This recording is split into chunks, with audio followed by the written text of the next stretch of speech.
and I've had the pleasure to spend some time with you, and I really appreciate your views on negawatts, saving before we overpower and just blow this thing out. And what I like to do is introduce the grid show, and it's basically focused on the energy grid. How can we best optimize the energy grid, build it correctly, utilize it efficiently, and whatever your thoughts are as we plow down this path of powering AI, and the EVs and everything else we need to do. So you've done an amazing amount of work around this, and I think the fun part about me talking to you today is 30 years ago they had a different idea on your thoughts, and now they think you had it right all along, and so here we are 30 years later or so. Well, the U.S. is using, as of 2025, 65% less input energy to run or to make a dollar of real GDP than we were in 1975. And that just scratches the surface of how much efficiency is available and worth buying. Yeah. It's now many times bigger than I thought then, and a lot cheaper. Yeah. So you teach here at Stanford University, and I imagine you started the Rocky Mountain Institute 44 years ago, something like that. And it still goes stronger today than ever. I mean, it's about an amazing. 650 people. Wow. Glad I don't have to run it anymore. Sure. And the goal there for that institute is to design more efficient buildings and. Oh, it's not just buildings. Okay. We're creating a clean, secure, abundant energy future for all forever. Yeah. By speeding the energy transition that's well underway in the marketplace. In fact, renewables are well over 90% of all the net new capacity being installed in the world and the United States. Yeah. And efficiency is continuing to improve, although it needs to speed up by twofold or so. And it can, because we used to think you could only double overall energy efficiency now. Well, what I teach at Stanford is a course they call extreme energy efficiency. It's not extreme, it's just no longer inadequate. But our students learn how to quintuple global energy efficiency from the point of delivered energy to you, like electricity or gasoline, to the actual service you want, like hot showers and cold beer and baked bread and tons of steel and so on. And that's not a limit, but it obviously makes the supply problem a whole lot easier and faster and cheaper to solve. Absolutely. Now, when I think about powering the grid, there's a lot of estimates, high estimates or requirements that the data centers are throwing out, different folks. We end up with this ballooned amount of what we need. And I think in your thinking, we really don't need all that much because... Well, there's many layers to that. Yeah. The last few weeks, I've seen knowledgeable estimates that somewhere between 30 and 90% of the proposed data centers won't actually get built. Right. There are several reasons for that. One is there's not nearly enough revenue to support them all, or even most of them. And most of the companies that apply AI in ordinary business rather than specialized technical uses are not finding it successful. The data centers are getting more electrically efficient, about fourfold per year. Oh, interesting. That used to be mostly in hardware. When I last worked on data center design 20 years ago, we could save about 95% of the energy and half the capital cost. But now, although there's still a lot to do in hardware improvements, most of the improvements are in software and system architecture.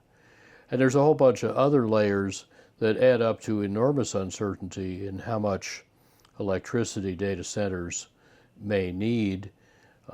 And that's part of an overall roughly 4 to 8-fold, at least, uncertainty in long-run electricity needs, because the same is true in the other main uses of electricity. We can make electric cars 2 or 3-fold more efficient, separate from electrifying them, by making them lighter but safer and more slippery. We can, What's more slippery? That's a good one. well, in moving through the air and Less friction. through the air and along Gotcha. the road, yeah. Okay. So the best electric car going into production this year, it's for 2 people, is equivalent to 343 miles a gallon, several times as efficient as a Tesla. Wow. Because it's lighter and has less air resistance. In fact, less than the side mirrors on a pickup truck. Oh, wow. And it's so efficient that you don't need to plug it in for ordinary driving, because 3 square meters of solar cells on top are enough to run it. Interesting. And buildings can be made, often even existing buildings, but certainly new ones, thermally passive, so they don't need heating or cooling systems. Or if you do need one, it would be an electric heat pump that could be very small and a lot more efficient than most of those now on the market. We have a little fist-sized Swiss one now that can produce 6 to 15 units of hot water per unit of electricity. Interesting. And if your house is really efficient, then the surplus hot water, when you're not taking a shower and so on, which is easy to store, can be sufficient for a little backup you might need on the worst nights, and then you don't also need a heating appliance. In industrial heat, the same is true. There are huge advances in materials and processes, and in how efficiently we use the materials.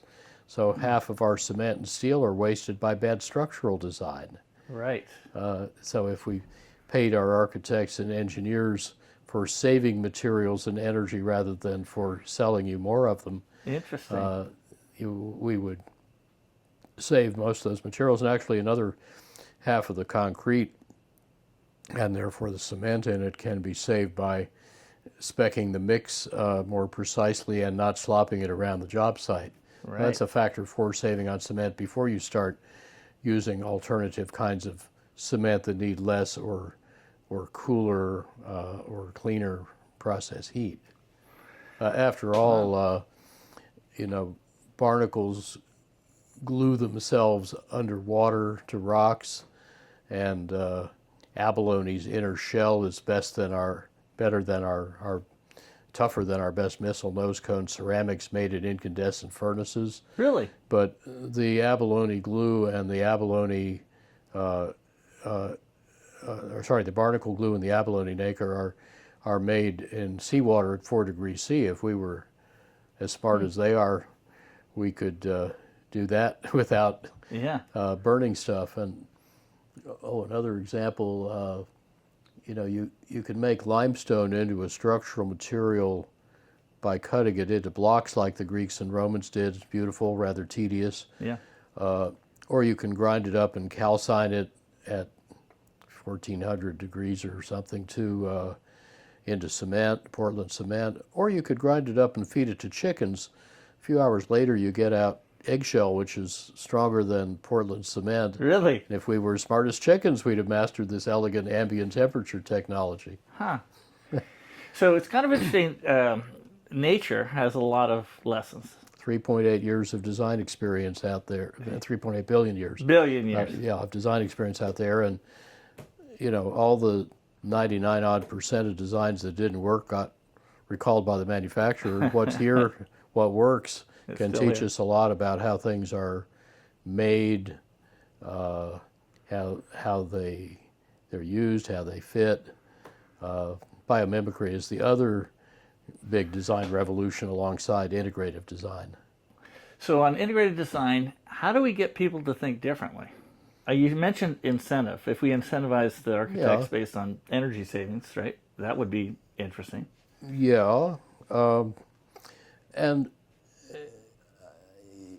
this is, of course, what we do in our class and when we work with design professionals in actual projects. I've helped design hundreds of buildings and over $60 billion worth of factories and so on. Wow. And they all get it because it's so simple. That's what makes it difficult. So they need to cultivate beginner's mind or child mind or original mind, as they say in Asia, where you let go of all your assumptions and preconceptions so you can have new ideas. Yeah. And asking different design questions in a different order is the hard part. Then the answers are obvious.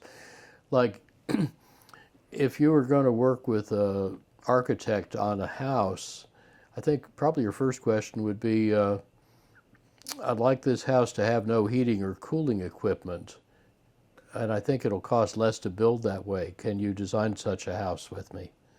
So, And if they say no, then you need a different architect. right now, the typical architect would say you're crazy because every house has heating and cooling. No, The typical.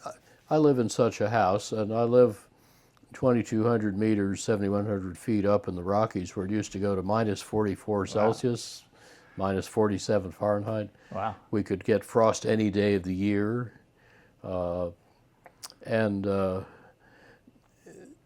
We have so far harvested 83 passive solar banana crops indoors with no heating system. Yeah. And it was cheaper to build that way because we saved more construction costs leaving out the heating system and everything that goes with it than we paid extra for the super efficient windows and super insulation and ventilation heat recovery that got rid of the heating system. Yeah.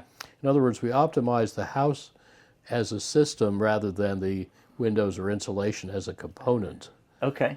So the key to a cheaper building to build and to run is often expensive windows. Right. Or out in my driveway, I've got a BMW 2018, I think, i3 electric car, which is 300 kilograms lighter than usual because it's made of carbon fiber, not metal. Yeah. And 2/3 of the energy it takes to move a car is caused by its weight. Yeah. So a lot of automakers weren't interested in carbon fiber because it's expensive per kilogram. I don't buy cars by the kilogram. I buy them by the car. It turns out this car costs normal for a similar electric car because they paid for the carbon fiber by needing fewer batteries to move all that weight around and having much simpler manufacturing. Half the normal energy, space, and time, 1/3 the normal capital and water. Yeah. And they got rid of the two toughest processes, the paint shop and the body shop. So again, if you optimize the car as a system, you get a different answer. Okay, so I'm going to ask you a question about the architect. Which you are probably the architect of the house you built, because I wasn't actually, but I did the conceptual consulting. design. Yeah, exactly. So when you get those lessons learned, which you have, then it's fascinating to let people know, right? But that's the hard part, right? How to show them. Well, let's say you're a refinery engineer, I could give you some good ideas on how to design your refinery, but that's kind of threatening. I'm trying to tell you your business. So more likely we talk about building design and car design and other stuff that isn't your business, so it's non-threatening. Yeah. And then we can have a good engineering discussion about it. The ideas will creep in, and next morning in the shower you'll have this epiphany and say, hey, I could do that in my refinery, and then you own that idea. Yeah, interesting. So that's a much more promising way to get you to design differently. So we cross-pollinate across hundreds of applications in every sector. So I'm kind of getting the sense that you might be a master of blank slating someone's mind. I try. For a period of time? Yeah. So that they could have new ideas come in and own those ideas. Exactly. There's a lovely story from about the 6th century in China where, depending on the version of the story, either an imperious business leader or a very senior professor shows up at the house of I don't know his Chinese name, Japanese name is not in, a master of Chan, which is what later became Zen, Yeah. and says, "Teach me Zen," uh, and then talks a lot about what he already knows, even though he's trying to acquire knowledge. So Nanin smiles politely, pours tea, and keeps on pouring, and keeps on pouring, and it overflows the cup onto the table and runs onto the visitor's robe, and the visitor gets quite agitated, says, "Stop, don't you see it's full, no more will go in." So Nanin stops pouring and says, "Like this cup, you are full of your own opinions and speculations. How can I show you Zen unless you first empty your cup?" Very good. Yeah. Well, you said something when we first met, which I loved, because I know that here at Stanford University and the Bay Area is the center of AI. AI this and all this is going to change the world. And then you had a student say, "Would you mind if I used AI to polish it up?" And your response was amazing. "Well, if you don't mind me using AI to grade your paper." That was, and it's kind of an interesting. I mean, that's fantastic because Yeah, and he didn't like that idea for the same reason I didn't like his idea. So we exactly. took that conversation to the whole class, and all of them, to my delight, said, "Yeah, that's right. We're paying you a lot of tuition to help improve our thinking and our writing. How can you do that unless you know what is actually our work Yes, product?" yeah, absolutely.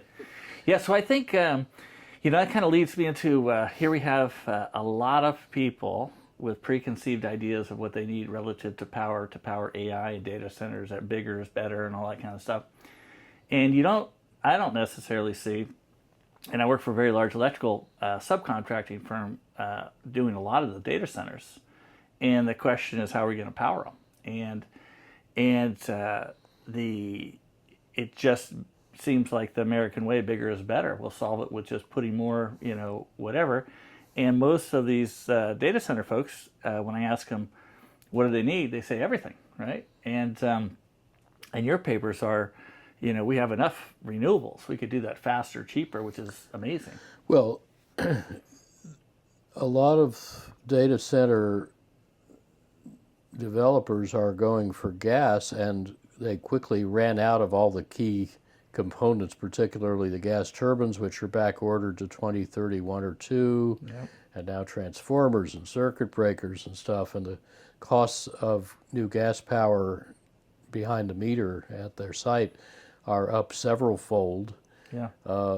On the other hand, Redwood Energy built in Sparks, Nevada last year in 4 months an all-solar microgrid powering modular data centers. Wow. It's a lot faster than you could build a data center.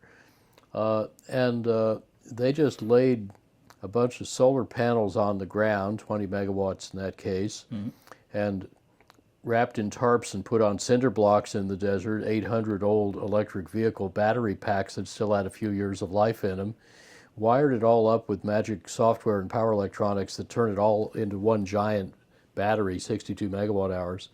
So it puts out 12 AC megawatts to run the data centers more reliably and more cheaply than grid power, so they're not on the grid. Yeah. Well, they've since been designing stuff in order of magnitude bigger than that. It can scale as much as you want.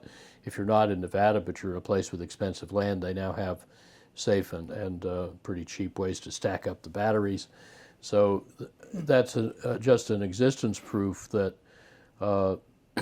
you don't actually need gas. There Right. are other ways on the supply side, and then of course on the demand side, you could run an auction to see who wants to sell you saved or more timely used electricity that you could use for Yeah. your data center. And as I've suggested, that's a huge resource. Let me just give you another example of how simple it is, and that's what makes it difficult. And this is mainly from industry, but also applies to big buildings. So half the world's electricity runs motors, half Okay. the motor torque runs pumps and fans that moves fluids through pipes and ducts. If you make the pipes and ducts fat, short, and straight instead of skinny, long, and crooked, you save 80 to 90+% of the friction and therefore the fan and pump energy and power. at 97% saving in our house, for example. Yeah. And if everybody did that, paying back in less than a year on retrofit and instantly a new build, Yeah. you'd save a fifth of the world's electricity. Wow. You would also be making the motors 5 or 10 times smaller typically, and then there's 35 things you can do to them that we wrote up in this tome, one of 6 in different end uses. Yeah. And those save about half the motor system energy with terrific economics. So if you add that opportunity, then the fluid handling and its drive systems, if everybody did it right, would save a third of the world's electricity. But that's not yet in any standard engineering textbook, government study, industry forecast, or climate model. Why not? Yeah. Because it's not a technology, it's a design method. It's about how you put the pieces together. And most people don't yet think of design as a path to speed and scale. They only think about technology. Yeah. Here's an interesting one you might have some opinion on. We've got the utilities that have been created as a monopoly for a long time, and because of that, we have things that were put in place for good reasons back when, but now we've got a grid that's difficult to manage. What would you see as something that is innovative to change all that, to make it more efficient? Well, efficient and timely use and making sure that those demand-side resources can compete fairly at honest prices with supply, I think, is the beginning of wisdom. We need a lot of distributed intelligence in the grid, and to organize it in a fractal way so that a failure in a subordinate layer doesn't disturb a superior layer, because it's a richly interconnected web, not an omnidirectional tree. Right. And there are a lot of ways to move electricity around. Mm-hmm. So if one bit fails, you can get it from someplace Sure. else. We do need a better grid, but I don't think that means a great many new transmission corridors. I've been advising a firm called TS Conductor, for example, that has a new kind of conductor, the wire that goes between the transmission towers, Okay. that can handle 2 or 3 and soon 4 times as much current. Oh, really? Interestingly, again, advanced composites, like in the car example, the core of the thing is carbon fiber composite, which is about 7 times lighter per unit tensile strength than the steel they normally use. Yeah. That means you can pack more aluminum conductor on it in a smarter, more compact way. And they'll soon have an intelligent version that lets you see the strain and sag and temperature at each point in each wire, so you can do full dynamic loading. That is, put just as much power in it as it can safely handle. And that's how you probably get to quadrupled ampacity. Wow. So that doesn't displace all new transmission corridors, but probably over 80% of them. That's a lot. Yeah, and and you install it with normal tools, training, and equipment, and it's a routine maintenance task. You often don't even need a permit for it. That would be great. Yeah, so that's a way to cut a decade or so off debottlenecking the grid to expand renewables. Yeah. And I think we also need to just think differently about the grid and about how it integrates grid balancing resources. Batteries are the best known, and they just got, by some measures, 96% cheaper since 2010. Wow. They're incredibly cheap. So it's typically under 6 cents a kilowatt hour now to have solar round the clock whenever you want. Right, solid base load power. from the battery. Yeah, well, basically it has 5 different meanings, but constant, Okay. constant, Constant, yeah. because the battery turns power when you have it to power when you need it. Yes.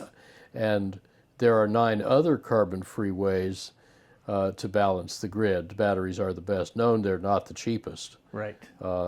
So you don't necessarily need them unless you're on a small desert island. Right. But they certainly work well. And the economics are stunning. Just the last few years of battery price drop mean that the argument just went away about needing clean firm power, Okay. because it means that variable renewables, sun and wind in particular, can meet all our needs, and they are the cheapest source of bulk power in the world in all history. Sun and wind. Yeah, Yep. especially sun. Okay. And it's being built incredibly quickly. I was interested to read from Bill McKibben that it's now common for a Pakistani bride's dowry to include a bunch of solar panels and an inverter, because that gives the new household a reliable Energy power source that is affordable, unlike the grid power. Interesting. So they're over 30% renewable just in a few years. Similar stuff happening in Vietnam, which last I looked was the world record holder in speed of going solar. Yeah, And now they have that's a lot of wind too. so. When you and I chatted before, you operate in what, 60 or 70 countries. So you have a global perspective. My work's in 60 odd countries. I've worked in 70 odd, Yeah. over about 50 years. And, So- and there are a lot of differences, but the similarities are more important. Yeah, I think you and I talked a little bit about the media effect, where you bring something from one market to the next that nobody's ever seen, and it's Oh yeah, it's pretty common, and there's also some interesting, simple stuff that can really change a lot of lives. There's hundreds of millions of people that have no electricity, and at least 1 or 2 billion more that have unaffordable or very unreliable electricity. Yeah. There's a little Dutch gadget called a waka waka, Waka which waka. is Swahili for shines brightly. And you can set it on a table or hang it from a bush or from the roof of your hut or whatever. And it's a little microgrid. It has a very efficient solar cell charging internal lithium batteries, which run efficient LED lights, so when you go out at night you won't step on a cobra. Oh wow, those are bright. Yeah, those Very bright. shines brightly, and the bright setting, I think it's good for like 16 hours, and the other one for many days, and it also has a USB charge port for your cell phone. Oh, that's perfect. Yeah. Well, this kind of thing, so it has supply, load, controls, and storage, All in one. and the end-use device of the lights, Yes. and charging for other stuff. So maybe it's a nanogrid, not a microgrid. Yeah. But imagine what even one of these can do in a village with no power. Yeah. And now people can charge their cell phones, and then they can find, what's the crop price in the villages around, so they know when and where to sell. They can do land titling and get credit based on their land that they couldn't before because nobody knew quite where it was. Yeah. You'll double or triple the economic activity in a village right away when somebody gets a cell phone. Yes. It's Interesting. Now, you're a professional educator and a small part of my activity, but yes. but with a wealth of knowledge. I mean, you've had to communicate to people all around the world, and I'll try. and it's fairly focused around energy. I think most of it is being efficient. What is the best way to communicate a new idea to someone? Well, to have it, you have to stop having an old idea. All right, so that's where you clean. And then to communicate it, it's the old advice from the community organizer, Saul Alinsky: talk to folks where they're at, not where you're at. Yeah. speak to their concerns in their language. Yeah. So listen to what they care about, talk about that. That can build relationship and trust, but also it builds your understanding of their priorities. No. And when the conversation turns to energy, you will find a way to help them with their priorities with what you can offer. Yeah. So, for example,